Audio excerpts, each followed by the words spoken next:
사랑하는 성도님들, 복된 주일입니다. 찬송가 277장을 부르시면서 대배를 준비하시겠습니다.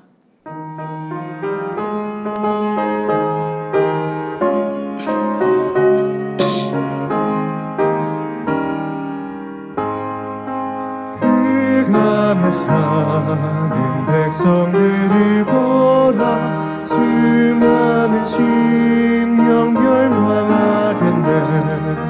그누가 가주의 복음 들고 생명을 구원하는 곳으로 큰 권세 주께 있으니 큰 권세 주께 있으니 너는 가서 주의 복음 전하라.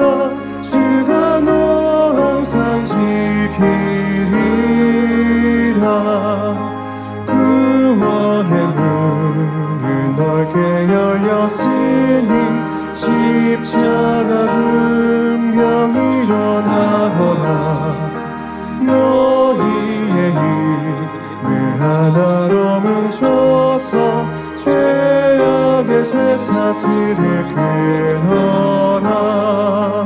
큰 권세 주께 있으니 큰 권세 주께 있으니 너는 가서 주의 복음 전하라.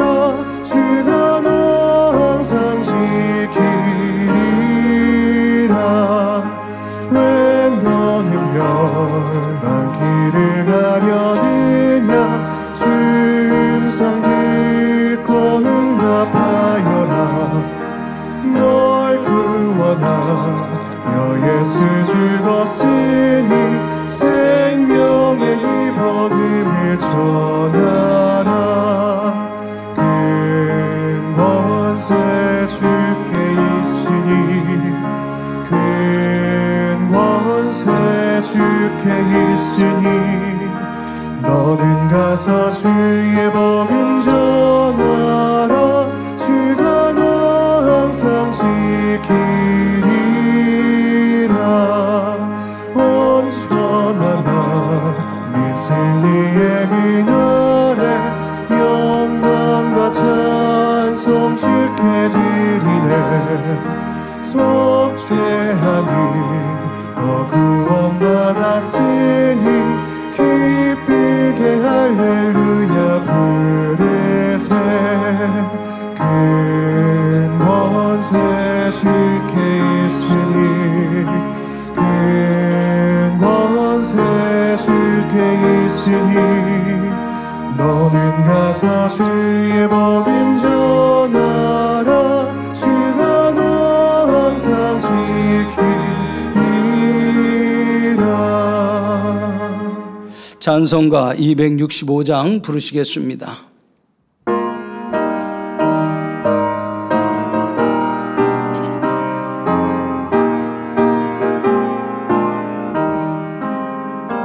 옳은 길 따르라.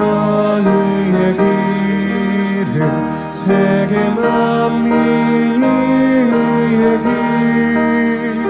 이 길 따라서 살 길을 온 세계에 전하세. 만 백성이 나갈 길. 어둠 밤 지나서 동튼다. 환한 빛보아 저비. 주 예수의 나라 이 땅에 곧 오겠네 오겠네. 주 예수 따르라. 승리의 주 세계 만민이 돌아가. 길과 진리로 참새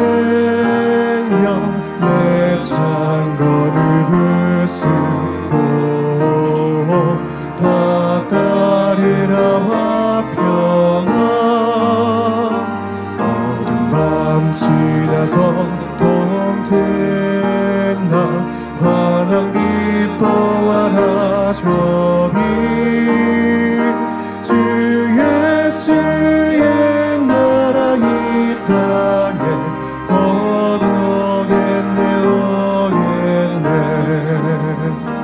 놀라운 이 소식 알리어라 세계 만민을 구하려 내 주 예수를 보내신 참 사랑의 하나님 만 백성이 따를 길 어두운 밤 지나서 봄 된다 환한 빛 보아라 저기 주 예수의 나라 이 땅에 오겠네 오겠네 고난 길에 치고 찾아온 길 많은 백성을 구한 길 모두 나와서 믿어라 온 세상이 마침내 이 진리에 살겠네 어두운 밤 지나서 봄 된다 환한 기뻐하라 저비 주 예수의 나라 이 땅에 거두겠네 오겠네 찬송가 468장 부르시겠습니다.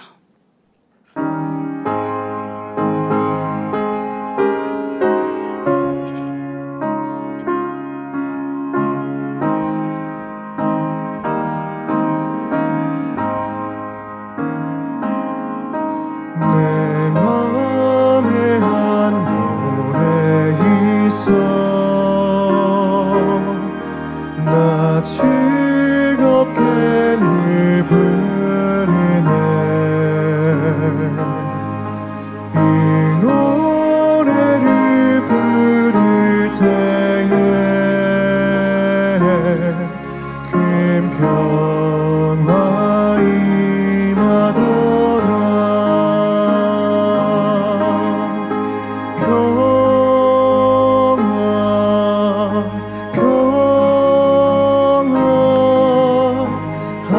하나님 주신 선물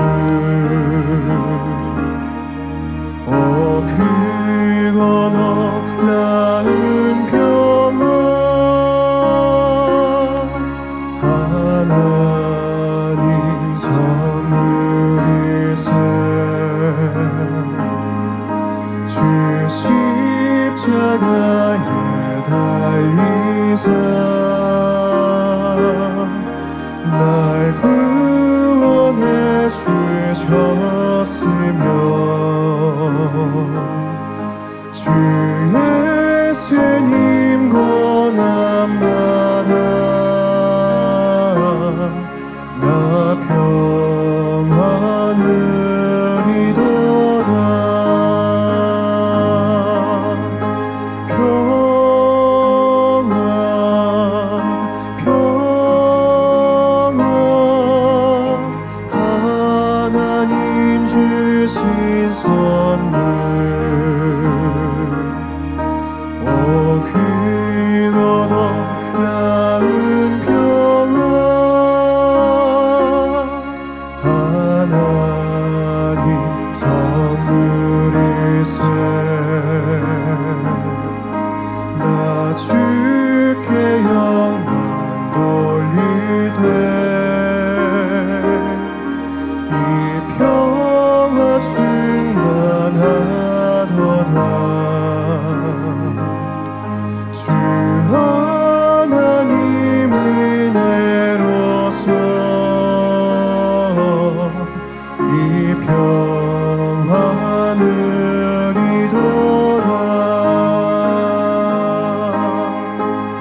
다 같이 묵도하심으로 주일 대예배를 아버지 하나님께 드리시겠습니다.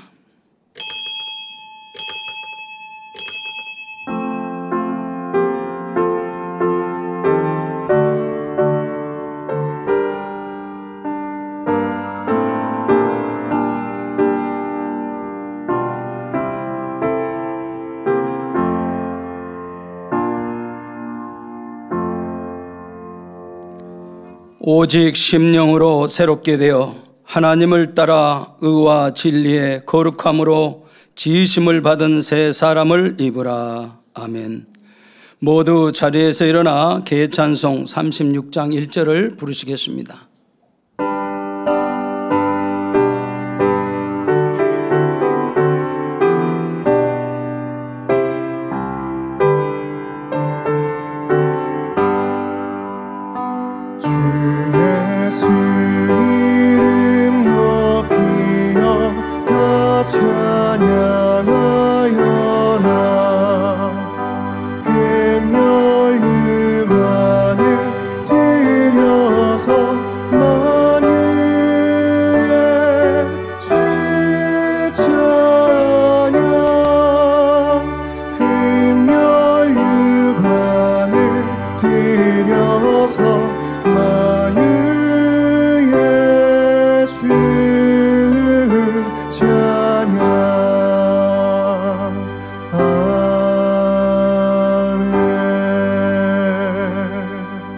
성시교독 30번 시편 139편을 교독하시겠습니다. 여호와여, 주께서 나를 감찰하시고 아셨나이다. 주께서 나의 앉고 일어섬을 아시며 멀리서도 나의 생각을 통촉하시오며 나의 길과 눕는 것을 감찰하시며 나의 모든 행위를 익히 아시오니 여호와여, 내 혀의 말을 알지 못하시는 것이 하나도 없으시니이다. 내가 주의 신을 떠나 어디로 가며 주의 앞에서 어디로 피하리이까? 내가 하늘에 올라갈지라도 거기 계시며 음부에 내 자리를 펼지라도 거기 계시니이다. 내가 새벽 날개를 치며 바다 끝에 가서 거할지라도 곧 거기서도 주의 손이 나를 인도하시며 주의 오른손이 나를 붙드시리로다. 하나님이여, 나를 살피사 내 마음을 아시며 나를 시험하사 내 뜻을 아옵소서. 내게 무슨 악한 행위가 있나 보시고 나를 영원한 길로 인도하소서. 아멘. 사도신경하심으로 신앙고백 드리시겠습니다. 전능하사 천지를 만드신 하나님 아버지를 내가 믿사오며 그 애아들 우리 주 예수 그리스도를 믿사오니 이는 성령으로 잉태하사 동정녀 마리아에게 나시고 본디오 빌라도에게 고난을 받으사 십자가에 못 박혀 죽으시고 장사한 지 사흘 만에 죽은 자 가운데서 다시 살아나시며 하늘에 오르사 전능하신 하나님 우편에 앉아 계시다가 저리로서 산자와 죽은 자를 심판하러 오시리라. 성령을 믿사오며 거룩한 공회와 성도가 서로 교통하는 것과 죄를 사하여 주시는 것과 몸이 다시 사는 것과 영원히 사는 것을 믿사옵나이다. 아멘. 자리에 앉으셔서 한 주간을 돌아보시며 자복기도 드리시겠습니다. 사랑에 좋으신 아버지 하나님 감사합니다. 한 주간도 지켜주시고 오늘 거룩한 복된 주일에 나와 아버지 앞에 예배케 하시니 감사합니다. 어물되고 잘못된 모든 죄악들을 용서하시고 생각으로 마음으로 지었던 모든 죄들을 우리 아버지께서 보혈로 정결하게 씻어주시고 아버지의 크신 은혜로 함께하여 주셔서 신령과 진정으로 예배케 하시고 오늘 말씀 아버지 하나님 주시는 그 말씀들을 신비에 잘 새기는 귀한 시간들 되도록 축복해 주시옵소서. 감사드리옵고 우리 주 예수 그리스도 이름으로 기도하옵나이다. 아멘. 찬송가 464장을 부르신 후 예배를 위해서 7교구장이신 이성승 목사님 대표 기도해 주시겠습니다.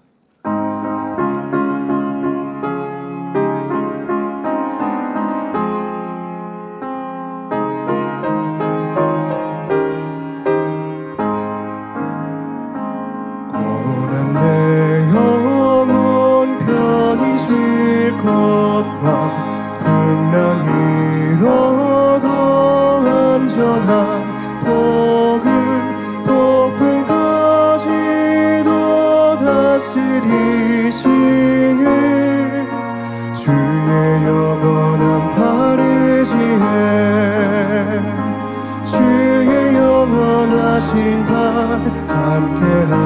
하사 항상 나를 붙드시니 어느 곳에 가든지 요동하지 않음은 주의 팔을 의지함이라. 세상 친구들 나를 버려도 예수는 함께 동행함으로 주의 은혜가 충만하리니 주의 영원한 바르지에 주의 영원하신 발 함께 하사 항상 나를 붙드시니 어느 곳에 가든지 요동하지 않음은 주의 팔을 의지함이라.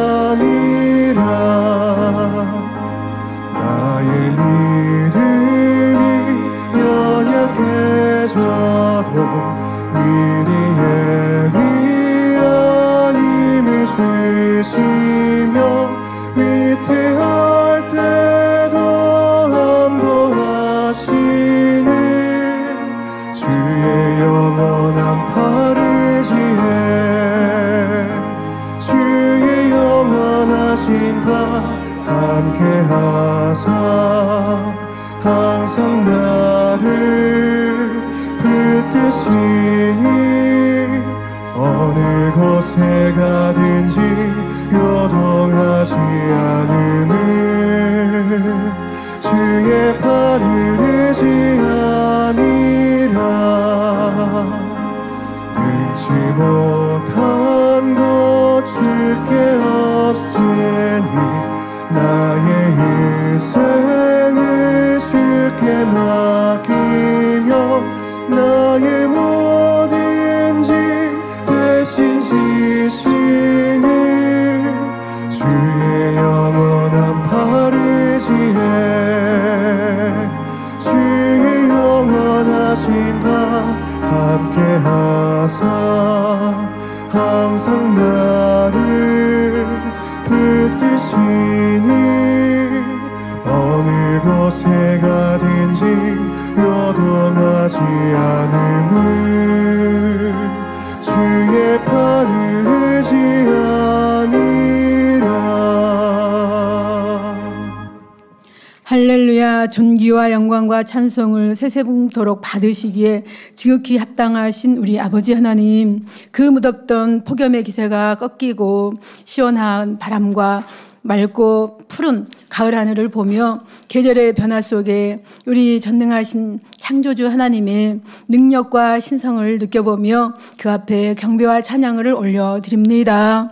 지난 한 주간도 우리 사랑하는 성도님들을 주일날 주신 생명의 말씀 속에 날마다 변화되어지기를, 선을 향하여서 다름질하기를 힘써 나가게 하시니 감사드립니다. 오늘도 복되고 거룩한 주일 맞이하여서 아버지 앞에 신령과 진정으로 예배드리기를 원합니다. 우리 주님의 십자가의 사랑을 생각하며 몸과 마음과 뜻과 힘 정성 다해서 아버지 기뻐 받은 예배 드리도록 성령의 감동과 충만함으로 함께하여 주옵소서. 사랑하는 당자님께서 그동안 증거해 주셨던 욥기 강해와 수많은 주옥 같은 생명의 말씀들이 우리의 심령에 생수가 되어서 본성 속의 악과 의와 틀들을 깨트려 나가는 능력이 되게 하시오니 얼마나 감사한지요. 아버지 하나님 감사드립니다. 또 이제 이렇게 좋은 날 아버지 하나님, 우리 교회에 오늘은 사랑하는 장로님들과 권사님들이 교회 앞에 귀하고 충성스러운 모습으로 헌신하고자 다짐하는 임직 예배를 드리는 날입니다. 아버지, 사랑하는 재단에 세워주신 모든 우리 임직자들 또한 아버지 재직들 모두가 다 영혼이 잘 되어서 이 마지막 때에 이 귀한 재단에 향하신 아버지 하나님 뜻과 섭리를 온전히 이루어 드리기를 원합니다. 또한 귀한 재단을 개척 이래 불같은 기도를 쉬지 않는 교회로, 또한 이 마지막 때에 마음에 할례하여서 기름 준비 신부단장 잘 해나가는 교회로, 빌라델비아 교회에 주신 축복의 말씀을 이뤄가는 복된 교회로 인도해 주심에 모든 감사와 영광과 찬송을 올려드립니다. 오늘도 사랑하는 당장님께서 죽어지는 미랄이 되자 첫 번째 제야의 말씀을 증거해 주십니다.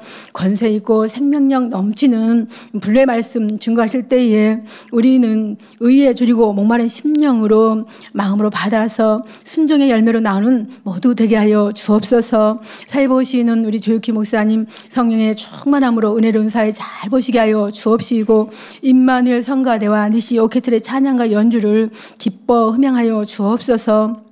오늘도 전국과 전 세계에서 GCN 방송과 인터넷과 유튜브와 각종 매체를 통해서 함께 예배드리는 모든 시청자들과 만민의 성도님들에게도 본 교회와 동일한 은혜와 감동으로 함께하여 주옵소서.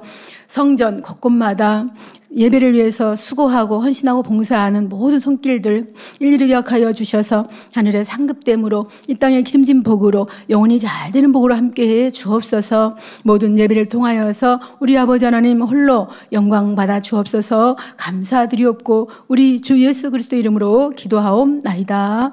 아멘.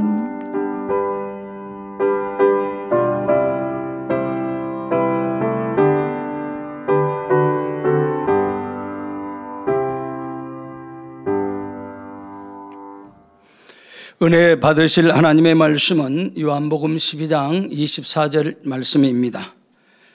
내가 진실로 진실로 너희에게 이르노니 한 알의 밀이 땅에 떨어져 죽지 아니하면 한 알 그대로 있고 죽으면 많은 열매를 맺느니라. 아멘.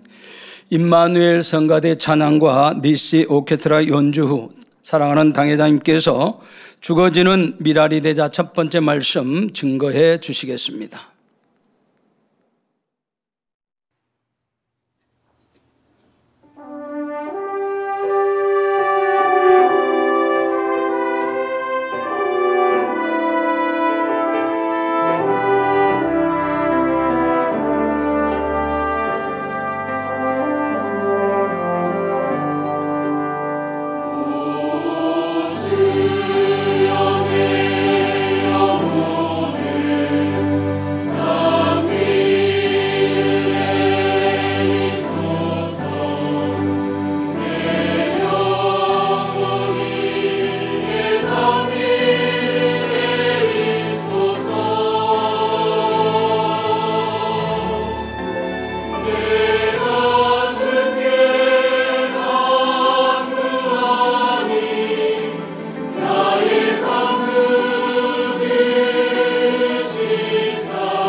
강단 헌화 소개합니다. 헌화자는 2025년 장로 권사 임직자 일동입니다. 2025년 장로 권사로 임직할 수 있도록 인도해 주신 하나님께 모든 감사와 영광을 올려드립니다. 저희 62명의 임직자들은 정금과 같은 믿음으로 아버지 하나님과 교회의 힘과 기쁨이 되며 더욱 온 집에 충성해 나아가고자 합니다. 앞으로 창대하게 펼쳐질 세계선교와 민족 복음화의 앞장서는 만민의 사역의 주인공이 되기를 간절히 소망하는 마음을 담아 강단 헌화를 올려드립니다. 네, 감사합니다. 축하합니다. 몇 주 대회에 걸쳐서 심고 거두는 법칙, 또 그 전에는 마음밭 개간, 지난주에는 선과 악에 대한 심음에 대해 말씀드렸는데요. 이렇게 심고 거두는 것에 대해서 설교를 준비하고 전달을 하다가 이어서 심음과 연결되어져 있는 말씀을 좀 여러분들 이어서 전하고자 오늘은 죽어지는 미랄이 되자라는 말씀을 전합니다. 예수님께서도 이 땅에 우리에게 죽어지시는 미랄로 심어주셨고 그래서 풍성한 열매를 거두시지 않았습니까? 그 말씀이 오늘부터 시작을 하는데요.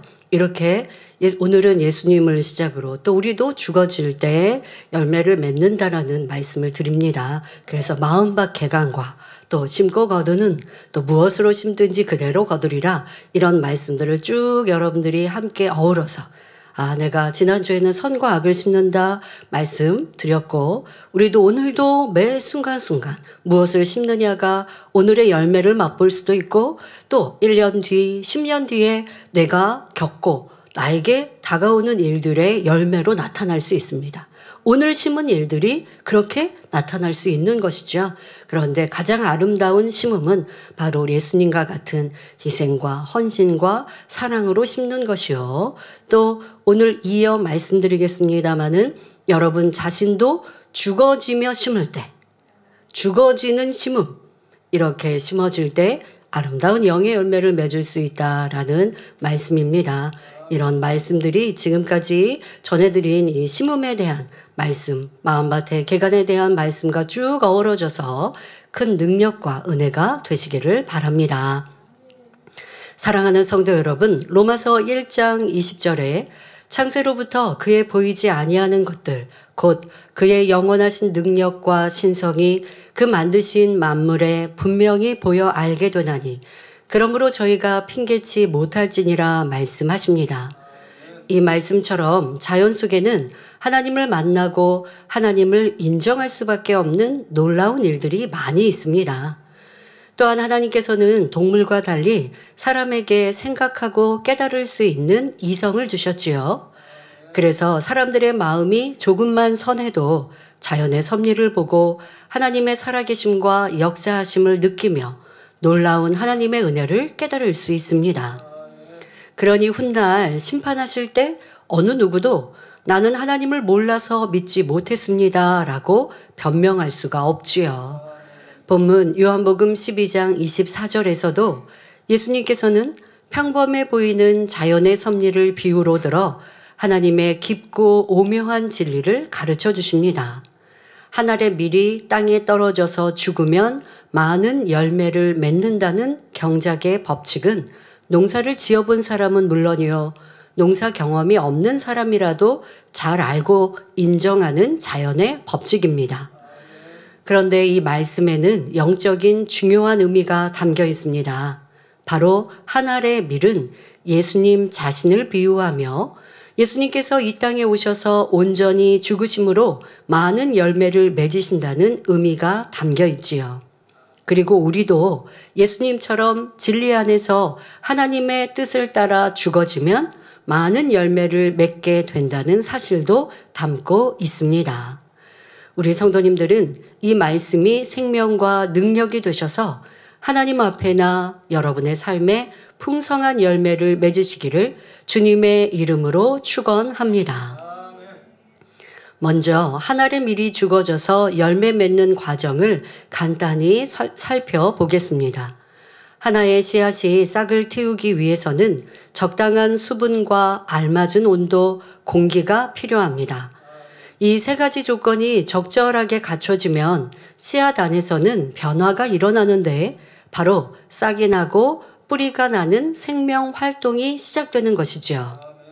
그런데 이처럼 싹이 나고 뿌리를 내리기 위해서 중요한 것은 씨앗은 스스로 죽어져야 한다는 것입니다. 씨앗에는 양분이 들어있지요. 뿌리를 내리고 싹이 난 다음에는 외부로부터 양분을 공급받을 수 있지만 그 전에는 씨앗 자체가 가지고 있는 양분으로 뿌리를 내리고 싹을 틔워야 합니다. 그러니 한 알의 씨앗이 양분으로 제공되기 위해 스스로 죽어짐으로 자기 형체가 사라져야 하지요. 어렸을 때 초등학교 때 자연 시간 과목 중에 자연이 있었습니다. 요즘은 뭘 바뀌었는지 과학으로 바뀌었을까요? 자연 시간이 있었는데요. 과학, 이런 생물, 이런 것들의 기초적인 것을 가르쳐 주는 과목이죠. 이 자연 시간에 이 심음과 자라나는 이러한 원리에 대해서 설명을 듣습니다. 그리고 선생님이 과제를 주십니다. 집에 화분을 구입을 해서 화분에 흙을 담고 그때는요 강낭콩은 씨가 꽤 크지 않습니까? 그러니까 콩인데 여기서 이게 죽어지면 다시 자라나서 나무가 콩을 맺을 수 있습니다. 그러니까 눈에 더 띄는 강낭콩 같이 이렇게 큰 것을 심도록 가르쳐 주십니다.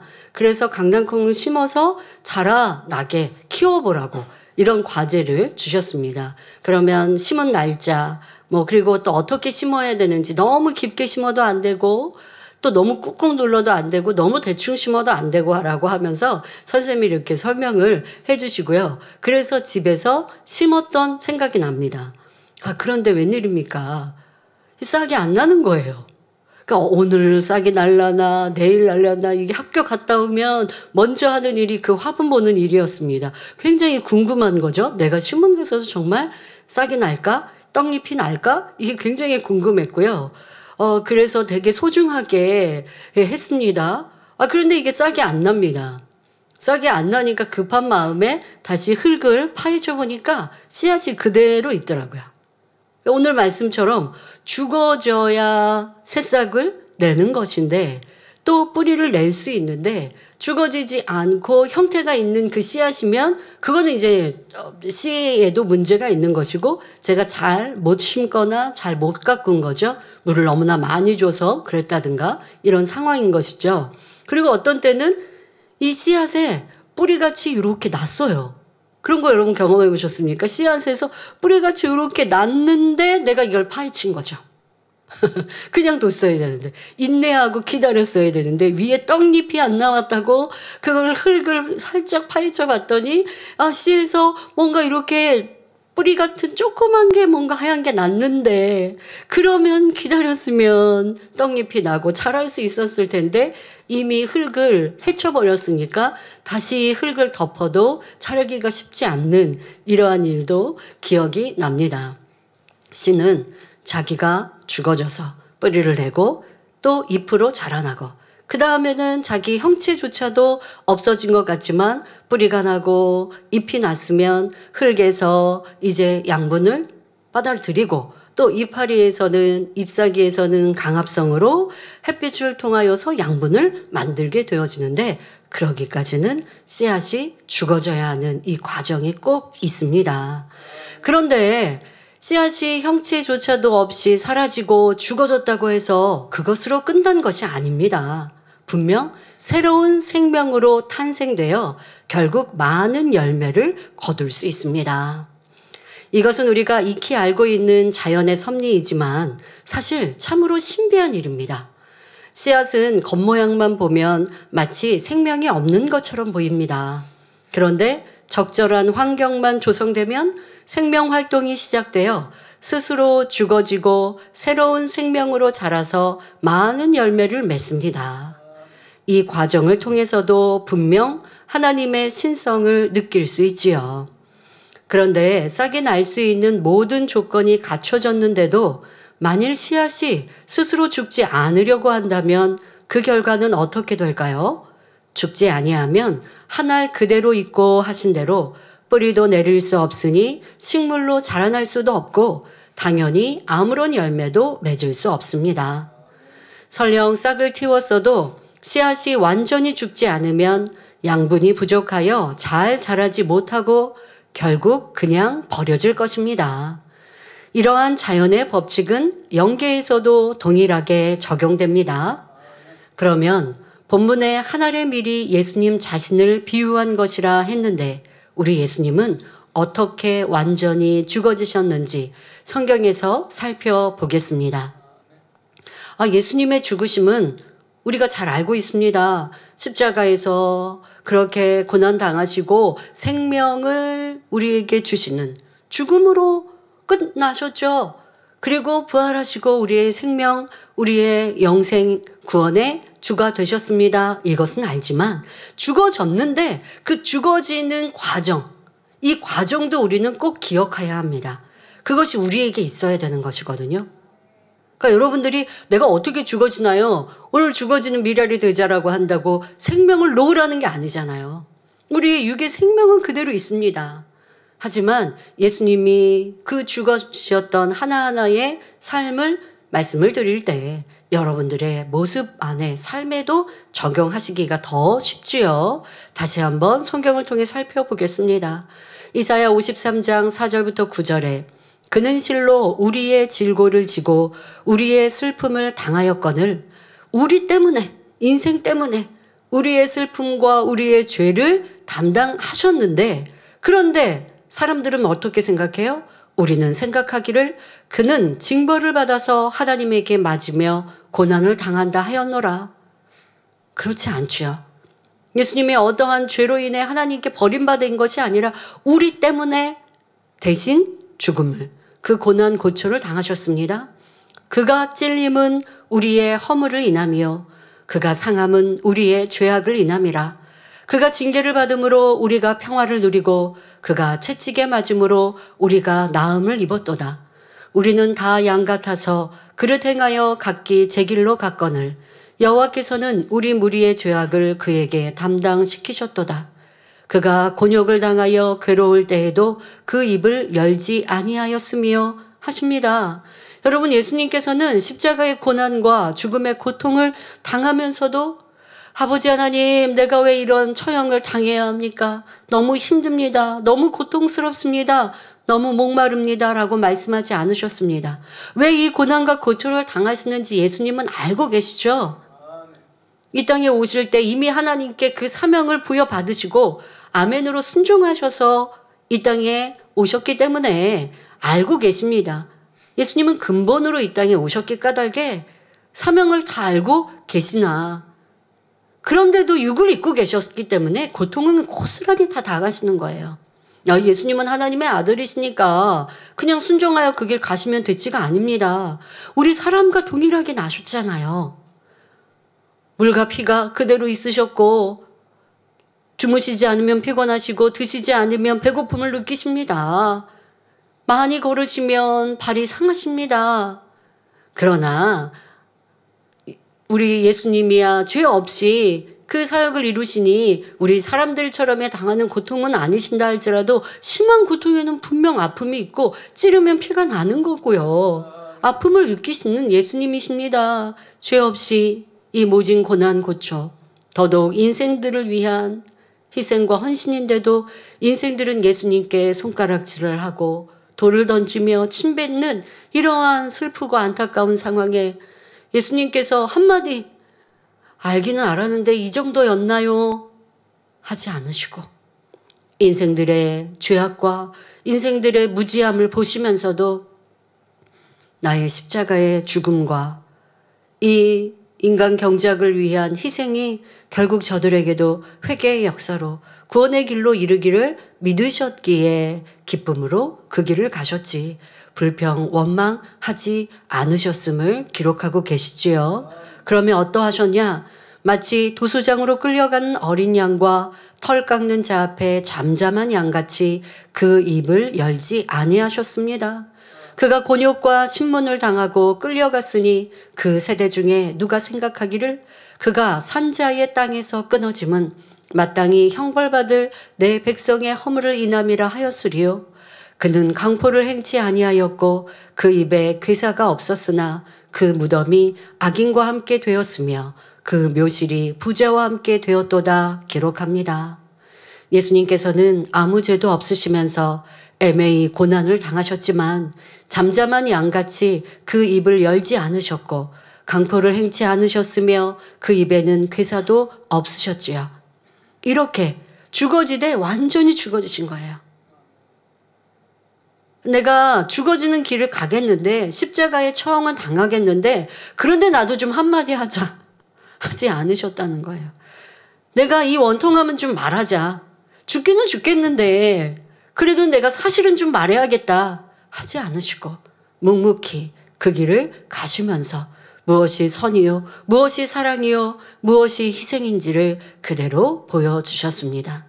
그러나 대부분의 사람은 상대가 아무 이유 없이 자신을 모함하거나 해하고자 하면 심히 고통스러워하며 상대를 미워합니다. 따지고 욕하고 험담하며 결국 원수 맺는 사람도 많지요. 나를 죽이려 하는 것도 아니요, 그저 험담하고 싫은 말을 했다고 미워하며 다투는 사람도 참으로 많습니다. 이런 사람들은 자기가 죽어지는 것이 무엇인지 전혀 모르는 사람입니다. 세상 사람들은 자기가 죽어져야 한다라는 것 자체를 몰라요. 그러면 바보 되는 줄 알고요. 무시당하는 줄 압니다. 그러니 어찌하든지 살려고 하죠. 그러나 이런 말씀을 들은 예수님의 희생과 헌신이 우리를 구원하셨고 하늘의 미랄로 죽어주심과 같이 우리도 그리해야 한다라는 이러한 말씀을 아는 크리스찬들이라 한다면 이제 우리도 우리의 삶 속에 죽어져야 하는데 그러하지 아니하고 불편하면 불편하다, 싫으면 싫다, 자기를 주장하고 또 악을 바라고 입술에 얼마나 많은 불평 원망으로 사람들 사이에도 하나님께도 이런 악을 쏟아내는지 이것은 죽은 것이 아니라 살아있는 모습인 것입니다. 또 시편 22편 14절부터 18절에도 예수님께서 어떻게 죽어지셨는지 잘 설명합니다. 나는 물같이 쏟아졌으며 내 모든 뼈는 어그러졌으며 내 마음은 촛밀 같아서 내 속에서 녹았으며 내 힘이 말라 질그릇 조각 같고 내 혀가 이틀에 붙었나이다. 주께서 또 나를 사망의 진토에 두셨나이다. 개들이 나를 애워쌌으며 악한 무리가 나를 둘러 내 수족을 찔렀나이다. 내가 내 모든 뼈를 셀 수 있나이다. 저희가 나를 주목하여 보고 내 겉옷을 나누며 속옷을 제비 뽑나이다 기록되어 있습니다.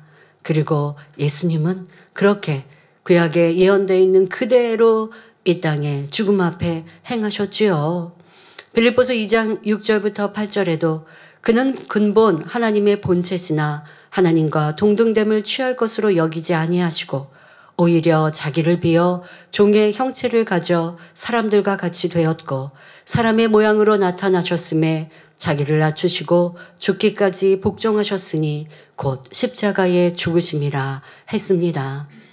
예수님께서는 창조주 하나님의 독생자이시지만 피조물들의 손에 의해 수욕을 당하시고 많은 고초를 받으셨습니다. 또한 침뱉음을 당하시고 발길로 채이시고 채찍에 맞으시며 가시관을 쓰시고 손발에 못 박히시며 온갖 조롱을 다 받으셨지요. 그런데 예수님께서는 이 모든 부끄러움을 개의치 않으시고 십자가를 지시고 철저히 죽으셨습니다. 이는 한 알의 밀이 땅에 떨어져 죽으면 많은 열매를 거두는 것처럼 예수님 자신의 죽으심으로 무수한 영혼을 구원하게 될 것을 믿으셨기 때문입니다. 이에 대해 히브리서 12장 2절에 저는 그 앞에 있는 즐거움을 위하여 십자가를 참으사 부끄러움을 개의치 아니하시더니 하나님 보좌 우편에 앉으셨느니라 말씀했지요. 그 앞에 있는 즐거움이란 무엇입니까? 영원히 사망의 길로 갈 수밖에 없던 죄인들을 구원할 수 있다는 사랑으로 인한 즐거움이요. 아버지 하나님의 뜻을 이루어 드림으로 기쁘시게 해 드릴 수 있는 즐거움이며 또한 예수님 자신도 죽으심으로 만왕의 왕이요 만주의 주가 될 수 있다는 즐거움이지요. 여러분 죽어지지만 정말 하나님의 영광을 위해 죽어지는 이러한 사람들, 우리 예수님과 같이 이러한 의인들과 믿음의 선진들은 그렇게 모든 것이 다 사라지는 것 같고 내 수고와 헌신도 때로는 짓밟히는 것 같고 내가 했던 모든 것이 무가 되는 것 같이 이루어진다 할지라도 그것으로 인해 아쉬울 것도 없어요. 왜? 무익한 중으로 하나님 앞에 드렸으니, 하늘의 상급 쌓았으니, 이 땅의 사람들이 핍박하고 그것이 잘못되었다 한들 하나님 앞에 온전한 것이면 하늘에 쌓였지요. 그러니 하늘에 쌓여있는 이 상급을 누구도 빼앗아가지 못했으니 세상 사람이 핍박하고 거짓말을 한들 힘들지가 않은 거예요. 왜? 나는 하늘을 보고 있으니. 도리어 현재의 이 핍박은 또 이 또한도 계속하여 상급으로 쌓이게 되어지는 것이니 기뻐하고 즐거워할 수 있는 것입니다. 이것이 진정 믿음입니다. 이것이 하나님이 원하시는 신앙입니다. 오늘 임직 예배를 드립니다마는 임직하시는 모든 분들이 이러한 믿음과 이러한 신앙을 가지시길 바랍니다. 우리 모든 성도님들이 이러한 믿음을 갖고 신앙생활 하신다면 이 땅의 모든 삶 행복이요 기쁨이요 아버지 하나님은 그런 자녀들을 사랑하셔서 필요한 것들도 넉넉히 마음껏 부어주시는 것이지요. 죽어졌으니 하늘에만이 아니라 죽어지고 있는 이 내 자신도 어느 누구도 빼앗아가지 못하는 천국 소망으로 충만한 것이요. 우리 예수님께서 그러한 본이 되어주셨습니다. 겉으로 볼 때는 십자가를 지시고 채찍에 맞으셔서 온몸이 피로 낭자하고 상처로 투성이요. 십자가를 지고 한 걸음 한 걸음 걷는 것조차도 힘겨운 예수님의 모습이지만 예수님의 마음은 온통 아버지 하나님으로 가득하시고 이 희생과 죽으심이 결국 풍성한 열매를 맺는다는 소망으로 그 길을 가셨다는 것입니다. 마음이 힘들고 지친데 입술로만 안 내신 것이 아니라 마음조차도 주실 그 영광과 풍성한 상급 또 아버지 하나님의 뜻을 이루어 드린다라는 이 행복으로 십자가의 길을 가셨다는 것. 여러분들은 얼마나 기쁨과 감사, 믿음으로 이 신앙을 이루고 계시는지 점검하고 돌아보십시오. 예수님뿐 아닙니다. 모세 선지자나 사도 바울과 같이 성경에 나오는 믿음의 선진들도 이러한 하늘의 소망이 있었기에 부끄러움을 개의치 않고 오직 하나님 나라를 위해 철저히 죽어질 수 있었던 것입니다. 그러므로 우리도 정령 믿음이 있다면 하나님의 일을 하면서 당하는 어떤 어려움이나 힘듦이라 해도 포기하지 말고 부끄러워하지 말아야 합니다. 하나님의 나라와 의를 위해서라면 그리고 믿음의 형제들을 위해서라면 철저하게 죽어지고 비록 부끄러움을 당한다 할지라도 개의치 않고 오히려 기뻐하고 감사할 수 있어야 하는 것입니다. 그럴 때 하나님의 나라가 확장되고 많은 영혼을 구원하며 여러분의 영혼도 잘 되어 천국에서 영광스러운 자리에 들어가는 풍성한 열매를 거둘 수 있는 것입니다. 사랑하는 성도 여러분, 그러면 우리는 지금은 예수님이 죽어지심을 설명하였습니다. 예수님의 죽어지심으로 끝나는 게 아닙니다. 주님을 믿고 구원받은 우리도 주님과 같이 죽어져야 합니다. 자, 그러면 우리는 어떤 분야에서 어떻게 죽어져야 할까요? 첫째로 여러분 자신에게 있어서 자기 자아라고 하는 것이 죽어져야 합니다. 자, 이것이 먼저 이루어져야 여러분들의 삶에서 이웃에게 하나님 나라에서 또한 형제 자매에게 죽어지는 것이지 그리고 그것이 참이 되는 것이지 우리가 보통 죽어진다라고 하면 희생하고 헌신하고 봉사하는 것을 떠올릴 텐데 그것보다 먼저 선행되어야 할 것이 바로 자기가 죽어져야 하는 것입니다. 여러분들이 자신이 죽어지는 씨앗이 될 때에 여러분에게도 영의 열매를 맺힐 수 있는 것입니다. 자, 그러면 왜 자기가 먼저 죽어져야 할까요? 우리 사람은 태어나면서부터 부모, 형제를 통해 배우고 학교와 친구, 이웃 등 다양한 환경을 통해 보고 듣고 경험하며 지식과 교양을 쌓았습니다. 이렇게 쌓여진 지식과 교양이 바로 자아를 형성하지요. 그런데 자아를 형성한 지식들은 진리와 다른 것이 많으며 교양도 나라와 민족에 따라 다릅니다. 그러니 10사람이 모이면 10사람의 생각이 다르고 서로 옳다 하는 주장이 다를 수밖에 없지요. 그러다 보니 나와 다른 성격, 취향, 생각을 가진 상대를 이해하지 못하고 쉽게 판단 정죄하고 다투며 미워하기도 합니다. 이렇게 우리가 세상에서 배운 지식과 우리의 생각은 참 진리인 하나님의 말씀에 비춰보면 틀린 것, 잘못된 것이 참으로 많습니다. 오직 하나님의 말씀만이 영원 불변한 진리입니다. 자, 그런데 여러분들은 지금 주님을 영접하기 전에는 이러한 영원 불변한 진리, 참 옳은 진리와는 다르게 자기를 주장하며 자기 나름대로 만들어진 또 부모, 형제, 환경과 조건, 또 만났던 일들과 듣고 보고 배운 것들로 내가 선택적으로 나를 만든 이와 같은 것들, 이것으로 판단하고 정죄하고 옳다, 그르다 하고 있는데 이게 틀렸단 말이에요. 자, 이걸 여러분들이 인정해야 정말 죽어지는 시작이 될 수 있습니다. 자, 어떤 계기를 통해 하나님을 만나고 예수 그리스도를 영접하게 되면 이제 진리가 생각과 마음을 두드리게 됩니다. 그리고 마음문을 여는 만큼 진리가 들어와서 마음 안에 자리 잡게 되는데 그때부터 죄와의 싸움이 시작되죠. 그동안 여러분의 자아를 형성했던 것들은 진리인 하나님의 말씀에 위배되는 것들이므로 거기서부터 부딪힘이 생기는 것입니다. 원수까지도 사랑하라. 하나님의 말씀은 이것이 진리입니다. 말씀을 들을 때는 좋은 말씀이다 생각하지요. 그런데 그 말씀이 나에게, 내 마음에, 내 삶에 적용하려고 하면 부딪혀집니다. 어떻게? 저 사람이 나를 괴롭혔는데요.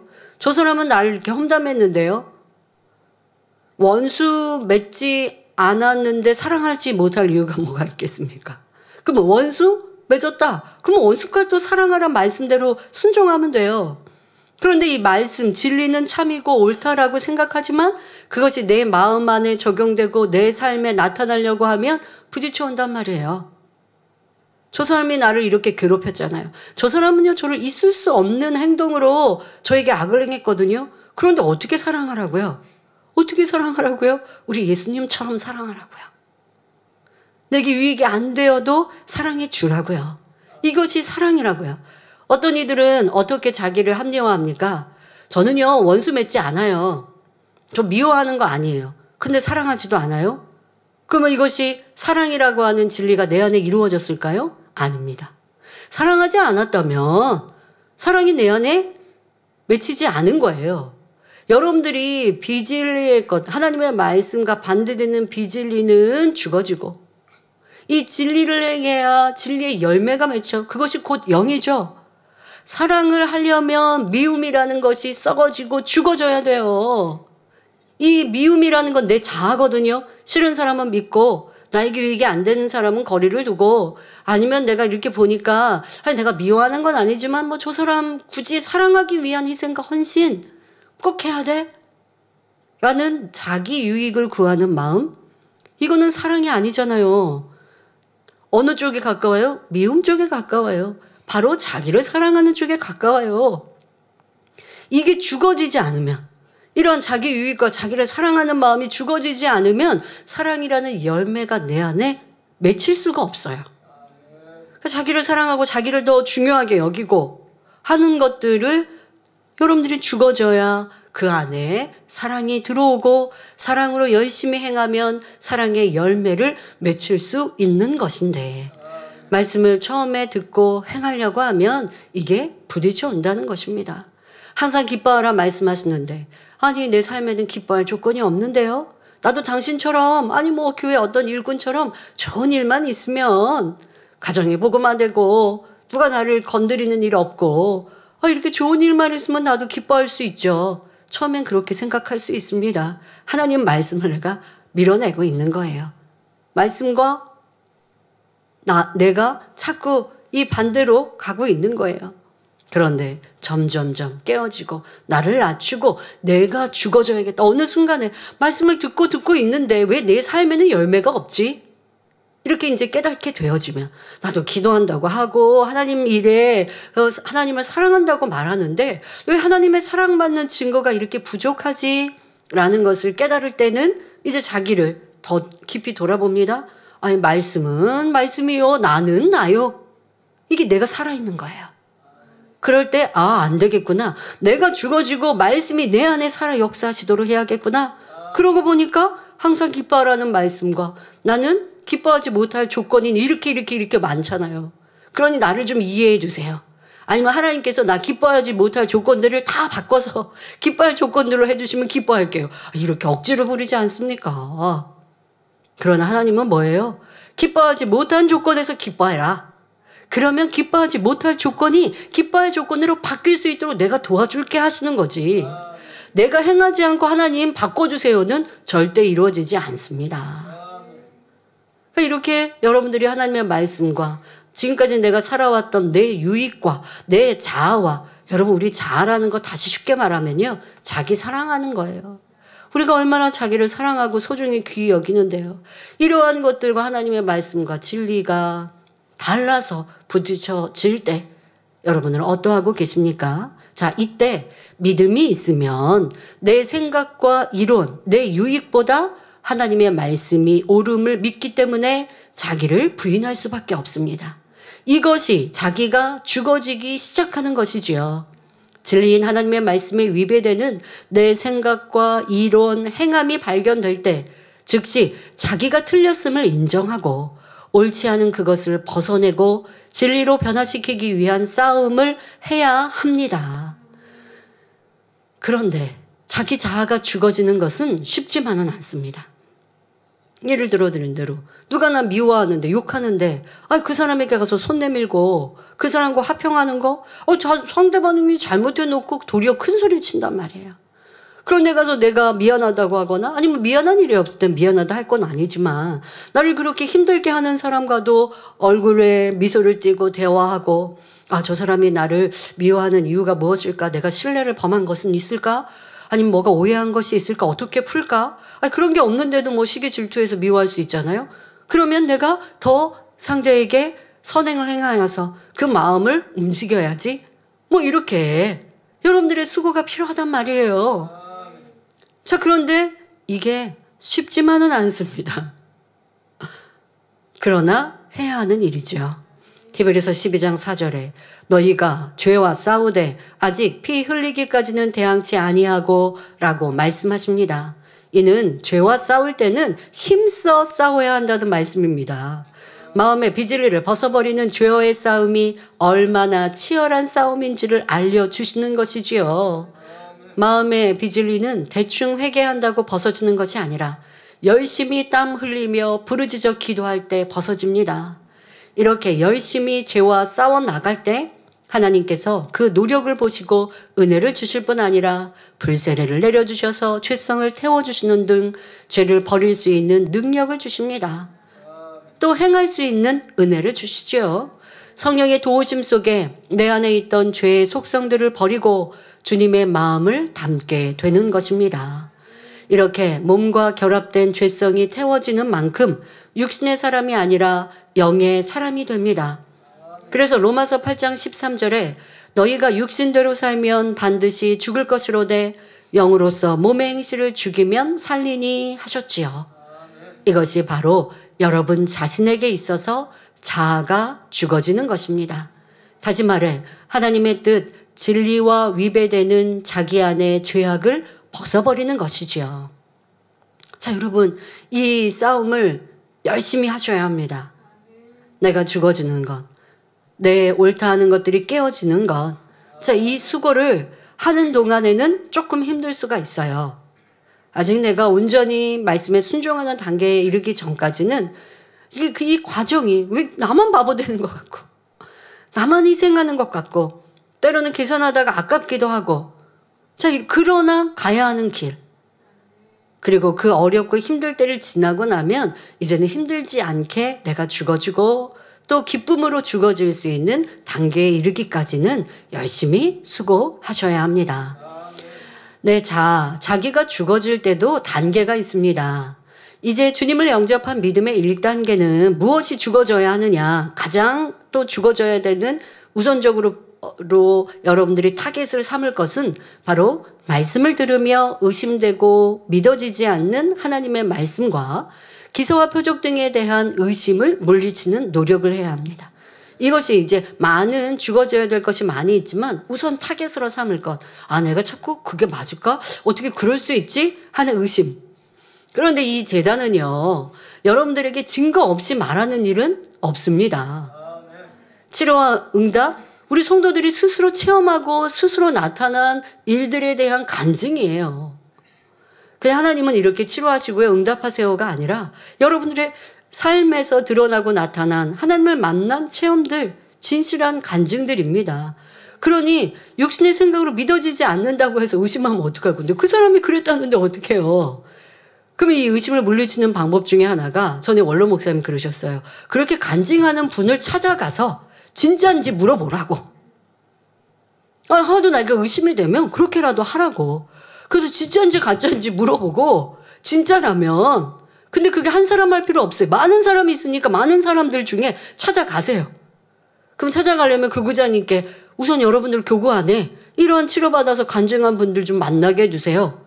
제가 그분하고 좀 대화하고 싶습니다. 저도 아무리 도물지 생각해도 이해가 안 되는데, 어떻게 보이지? 한쪽 눈이 시력이 이제 없어지고, 그래서 이제 한쪽 눈으로 80대가 넘으신 권사님이 한쪽 눈에는 시력을 잃었고 한쪽 눈으로 겨우 보다가 이쪽 눈에 치중하다 보니까 이 눈도 급격히 나빠져서 이제는 잘 보이지 않는 눈으로 되어버렸는데, 아니 그런데 어떻게 잘 보이지 않는 눈이 밝아지더니 시력이 없었던 눈까지도 보이기 시작하느냐. 이런 기이한 일도 내 생각으로는 안 믿어져요. 근데 이 생각을 깨트리는 거, 의심을 깨트리는 거 가서 확인해 보세요. 그런 분들 만나게 해주세요. 좀 연결 좀 해주세요. 교구자님께 하면 교구자님들은 또 힘써 그렇게 그런 분들 만나게 해주시고, 그럼 난 치료받아서 간증하는 분이 이 사람도 나한테 물어보고 저 사람도 물어보는데 그거 다 상급 쌓는 시간 아닙니까? 믿음 없고 의심하는 분들이 나한테 와서 진짜 치료받았어요 라고 묻는다면 여러분들 있는 대로 그대로 진실하게 얘기해 주시면 되잖아요. 그래서 의심이 깨어지고 그분이 믿음 갖는다면요, 나는 치료받은 것은 하나님의 은혜였는데 이제는 치료받은 걸로 간증하면서 하늘에 상급 쌓을 수 있는 기회가 주어지니까 피곤해하지 마시고요, 마음껏 여러분들이 그런 누가 나한테 좀 물어와 주면 좋겠다, 나도 막 간증해서 하나님께 영광 돌려서 상급 많이 쌓으면 좋겠다, 이렇게 긍정적으로 생각하시면 되고요. 그래서 여러분들이 의심을 깨트리는 것, 이 작업이 바로 내가 죽어지는 시작인 것이지요. 또 믿음의 2단계에서는 공통적으로 하나님의 말씀에 위배되는 육체의 일이 무엇인지 찾고 깨달아 버려야 합니다. 육체의 일이라는 것은 행함으로 죄를 짓는 것이죠.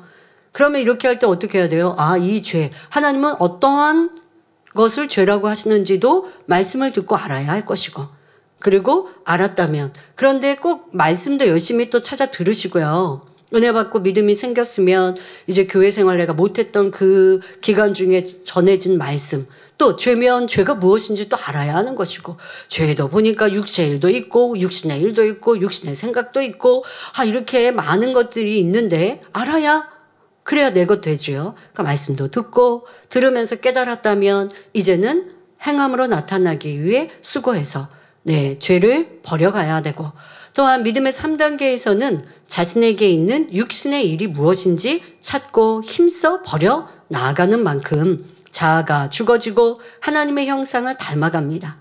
육신의 일은 행함으로 드러나지 않지만 마음과 생각으로 짓는 죄입니다. 미워하는 생각, 이건 행함으로 나타나는 거 아니잖아요. 아니면 판단과 정죄하는 생각, 이것은 생각과 또 마음 안에 있는 일들, 이러한 것들을 육신의 일이라고 하고, 이것은 믿음의 3단계에서 버려가는 과정입니다. 여러분이 버려가는 만큼 내가 죽어지고 내 안에 주님이, 아버지 하나님이 역사하시는 것입니다. 그런데 믿음의 반석 이상 서게 되면 대부분 하나님의 말씀대로 살기 때문에 자기 안에 아직 살아있는 자아를 깨닫지 못하고 발견하지 못하는 것을 봅니다. 비진리가 아닌 진리로 새롭게 만들어 놓은 자기 의와 틀이 바로 그것이지요. 대표적으로 욥이 그리하지 않습니까? 욥은 아직 영으로 들어가기 전이었지만 행위적으로는 죄를 짓지 않았거든요.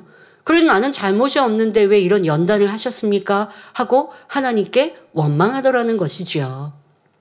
여러분들이 이러한 것들을 발견하는 단계가 믿음의 반석을 지나 영으로 들어가기 전까지의 모습입니다. 하지만 밀알이 죽어질 때는 그 속의 내용물이 양분으로 공급될 뿐 아니라 껍질도 썩어 없어져 어떤 모양도 남지 않습니다. 이렇듯 자아를 형성하고 있는 내용물이 진리로 바뀔 뿐만 아니라 자아라는 틀 자체도 없어져야 합니다. 그럴 때 우리가 주를 영접한 후 구습을 버린 새로운 피조물이라 할 수 있는 것입니다. 고린도후서 5장 17절에 그런즉 누구든지 그리스도 안에 있으면 새로운 피조물이라 이전 것은 지나갔으니 보라 새 것이 되었도다 하셨지요. 자기 의와 틀은 세상으로부터 입력되어 나를 만든 구습이기 때문에 예수를 구세주로 영접하면 하나님의 말씀을 들음으로 나를 진리로 바꾸어 가야 합니다. 내가 옳다고 하는 것이 다 옳은 것이 아니고 옳은 것도 있고 잘못된 것도 있음을 인정해야 하지요.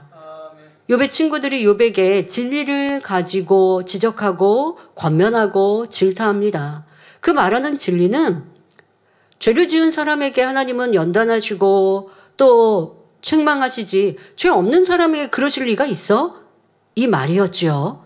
그러나 하나님께서 때로는 욥과 같이 행위적인 죄가 없지만 마음 근본 안에 있는 악의 모양을 버리고자 연단하시는 경우도 있고 또 큰 축복을 주시고자 시험하시는 경우도 있는데 내가 알고 있는 단편적인 것으로 상대에게나 또 하나님 나라에 대하여서 평가할 때 이것이 큰 잘못이 되는 것이죠.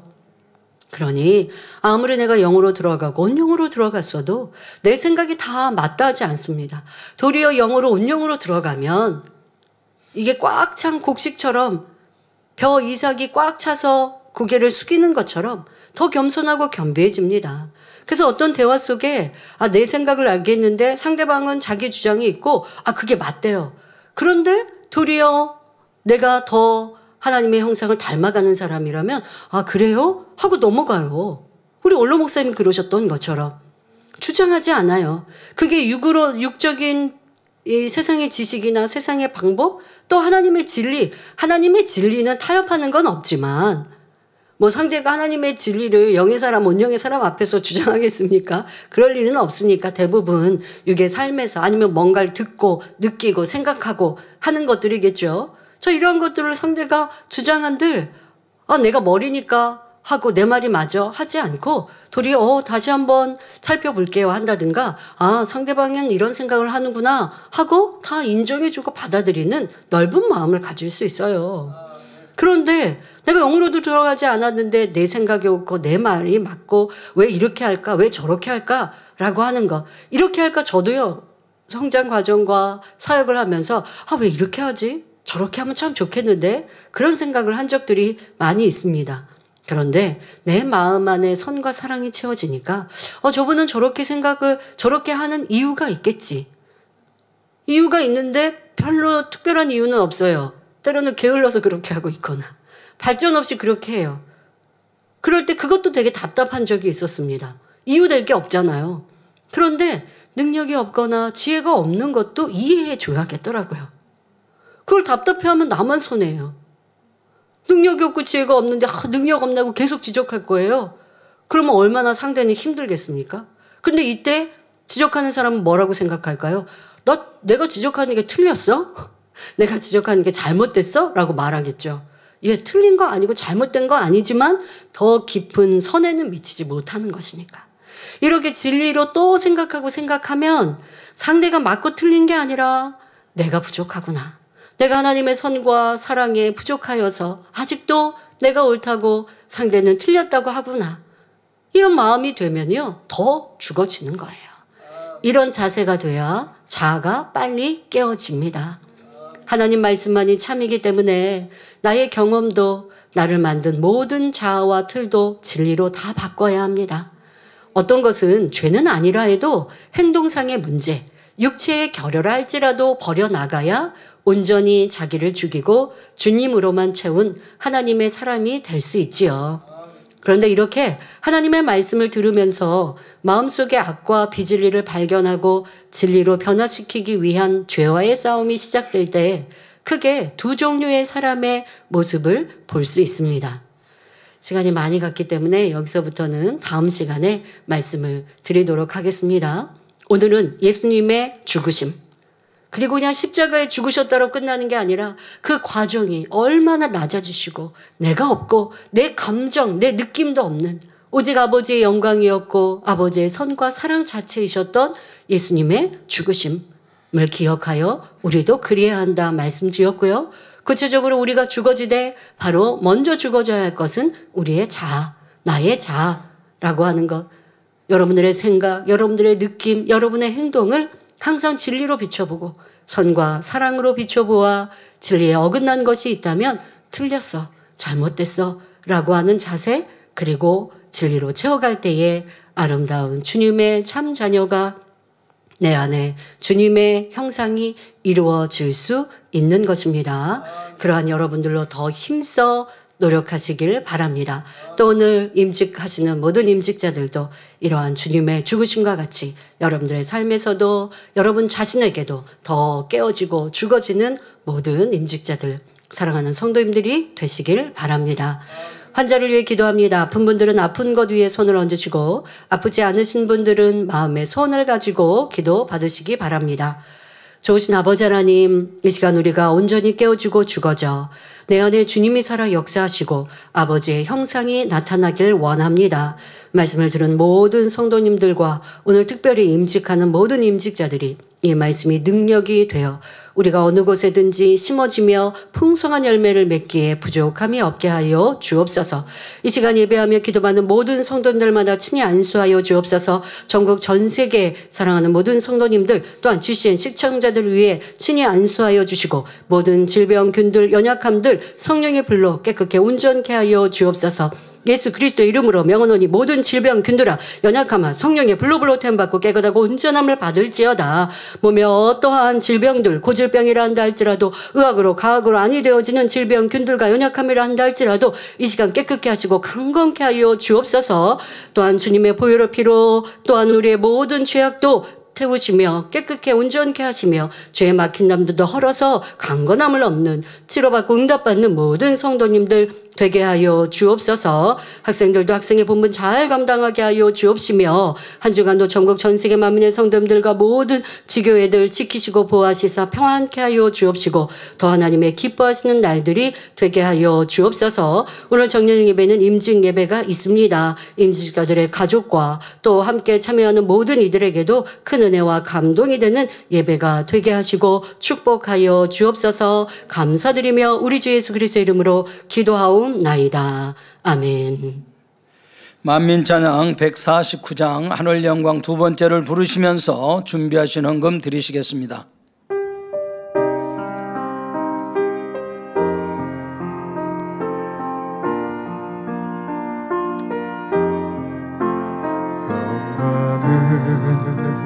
받기에 합당하노라. 영광을 받기에 합당하노라. 영광이 넘치는 사랑의 죄다. 영광을 받기에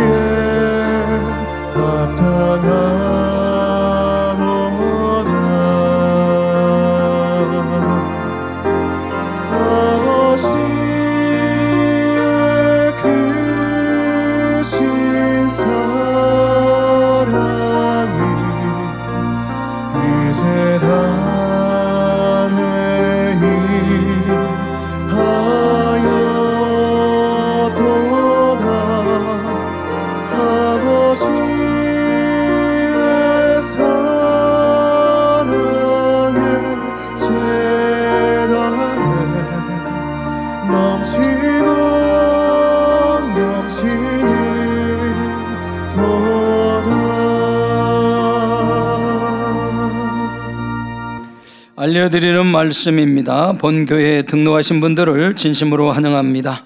당회장님 동정이십니다. 오늘 주일 저녁에 2025년 임직 예배를 집례하십니다. 당회장님의 신앙 칼럼이 동아일보, 중앙일보, 기독선교신문, 서울뉴스통신, 동방일보에 정기 게재되고 있습니다. 교회 소식입니다. 원로 목사님이 저서 지혜 말레이시아어 932번째를 전자책으로 발간했습니다. 만민뉴스 프로 156호 말레이시아어 44호 신문을 온라인으로 발행했습니다. 9월 18일 본교회가 신대방 이동 주민센터에 기증한 사랑의 쌀 전달 소식이 시사 매거진 IT 비즈니스, ESG 경제, 스타데일리에 보도됐습니다. 제9회 정기 원로회가 오늘 저녁 예배 후 온라인으로 개최됩니다.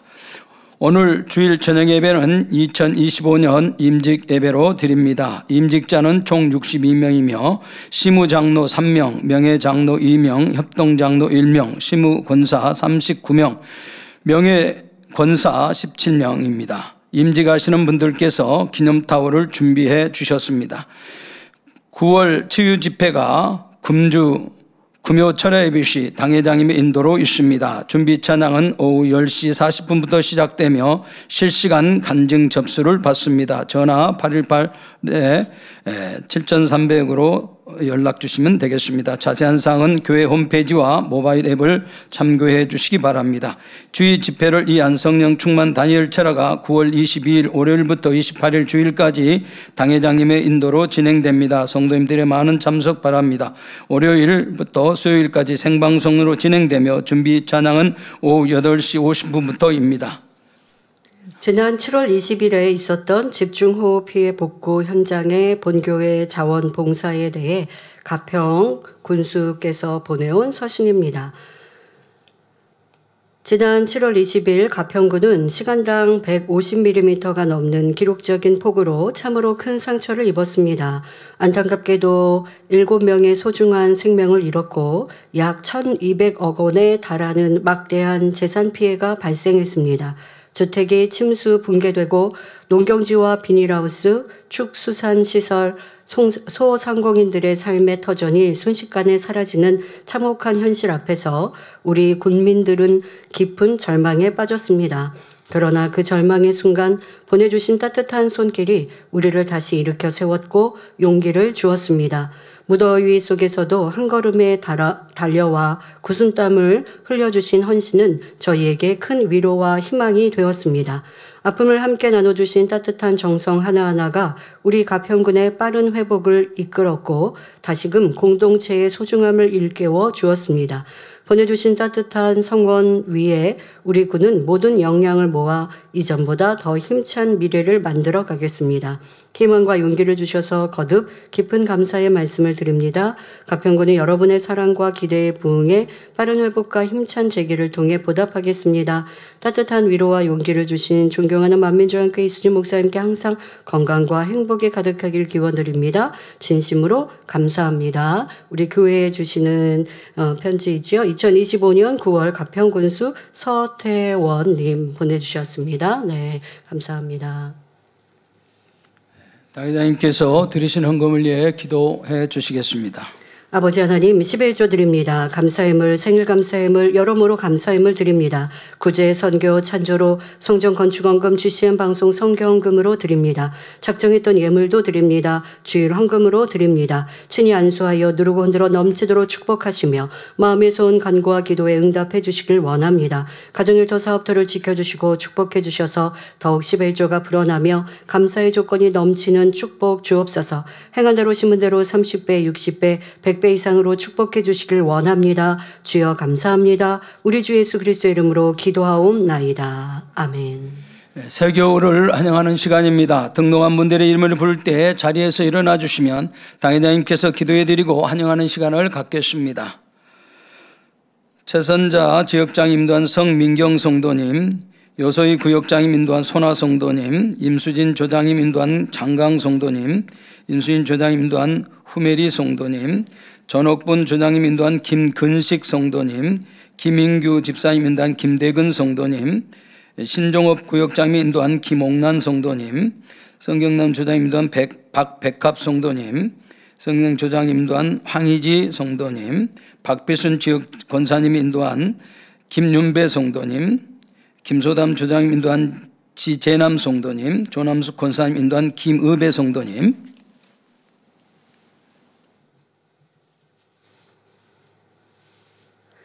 하나님의 자녀들 몸된 재단에 등록했습니다. 이 시간 하늘나라에도 만민주한교회 양떼로 인쳐 주옵시며 영혼이 잘된 같이 범사가 잘되며 영육간에 강건하게 축복해 주옵소서. 믿음의 반석 위에 세워주시길 원합니다. 이 세상을 이길 수 있는 힘과 은혜와 능력과 충만함을 더해주시고 주님을 간절히 찾고 만나고 체험하며 영광 돌려 나가는 아들 딸들 되게 축복해 주옵소서. 주님 사랑하고 사랑받는 아들 딸들로 주님 나라까지 인도해 주시길 원합니다. 주여 감사합니다. 우리 주 예수 그리스도의 이름으로 기도하옵나이다. 아멘. 주의 이름으로 환영합니다. 모두 자리에서 일어나시면 당회장님의 축도를 받으심으로 주일 대예배를 마치겠습니다. 지금은 우리 주 예수 그리스도의 은혜와 언제나 우리와 함께 하시는 하나님 아버지의 극진하신 사랑과 우리에게 예수 그리스도를 알게 하시고 의 가운데로 인도하시는 성령의 감동 감화 교통 충만하심이 이 시간 함께 예배한 모든 성도들과 GCN 방송과 인터넷을 통해 전국 전 세계에서 함께 예배드리는 모든 하나님의 자녀들을 위해 함께 하시기를 축원하옵나이다. 아멘.